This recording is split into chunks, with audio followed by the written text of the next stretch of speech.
Success partners. I love talking about this, and I'm going to keep it short and sweet.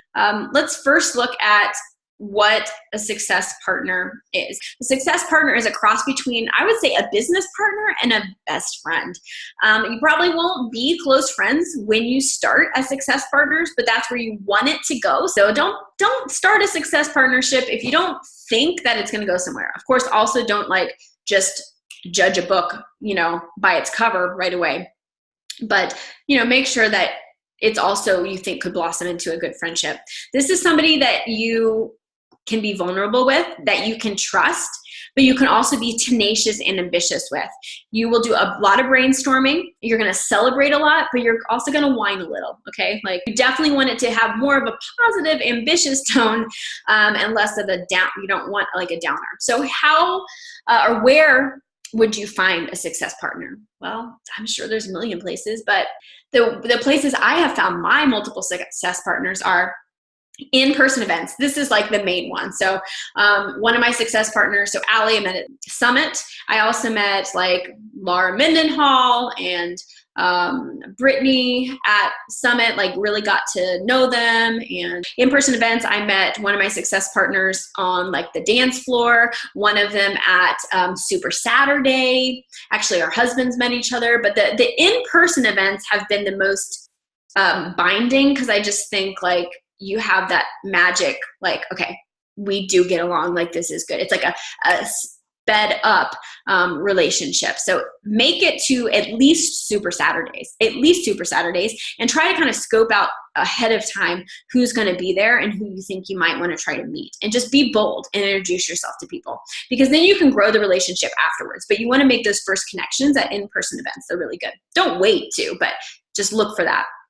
Team calls, I also have really connected. I think that's where Nicolette and I would consider Nicolette one of my success partners, but I think that's where we connected, is just on team calls. So we show up to team calls and we both contribute and we take turns. Maybe she would say something. I'd be like, wow, she's really cool. She's down to earth. I really appreciate that. Or Nicolette's always the one where I'm like, I need this link for something, or I need help. She's like, I've got you. But team calls is a good way when they're ones that are more interactive. Also, the 24/7 live virtual gym and office that we're doing, those links, when you sit down to work, go on those. When you go to work out, go on those, because those aren't for talking and chatting a lot, but there are going to be those little instances where you're like, hey, can I just ask you a question? Or, hey, have a good time. And you just get that sense to meet that person and see that they're okay. This is somebody that shows up and they're actually in it. And that's what I want.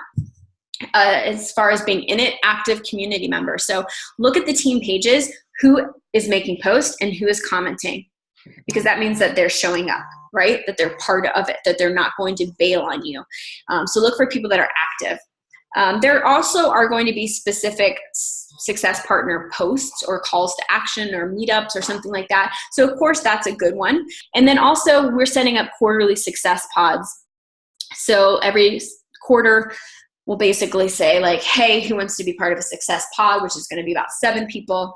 If you want to be part of that, that's kind of not only a way to have a success pod instead of one partnership, but you can also find kind of in that larger group who the 1 or 2 people that you best vibe with.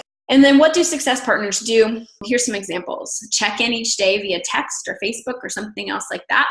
Sometimes I'll check in with mine and I'll just be like, I just want to let you know, this is my strategy moving forward. This is what I'm focusing on. And I just tell them because I just need it to be out there. And I just feel like I need somebody to understand and be like, hey, yeah, how is that thing going? Success partners can do projects together. So right now, this new coach training, a bunch of success partners got together and we just split it up so that it was we could do a better job on smaller projects and also get it done more quickly. You can be part of a comment pod for Facebook or Instagram, where every time you make a post, you put it in your little comment pod, message pod, and say, hey, new post, and they all go and they comment and like, and it helps get the algorithm more out there. That's a really good way too. Success partners definitely brainstorm and help each other grow. So you share resources, you say, what about this? You share ideas, you say, heads up, I saw this, or what do you think about this? And they can kind of help like realign you to stay on track. Like, hey, I don't think you should go there. You should do this. And then lastly, you have each other's back. So you treat them like a sister or a brother, I kind of think. You stick up for them if they need to. You celebrate them. You put their name in a hat. If somebody's looking for something, you talk well about them. If they need to be recognized for something and maybe their coach didn't recognize them, or you just feel like other people need to know, then you shout them out on the team page, on the team call. You have their back. And then lastly, I want to leave you with, be selective, just because it's like kind of like with dating. You don't want to just keep starting the dating relationship over and over. You want to be like, no, I think this is a good person. I'm going to reach out. I'm going to start a relationship with them. But this isn't marriage. And so you can have several success partners even at the same time. And I find that this is very helpful. It's just like I have two sisters, and there's different times that I'm talking to one sister more than the other. So now your job is to go out there and you be active in team calls. You be active in the team page. You be the person you want to draw to you. And then look for a couple of people that you think would be really good, and maybe try to form your own success pod or ask them if they'd like to start working as a success partner.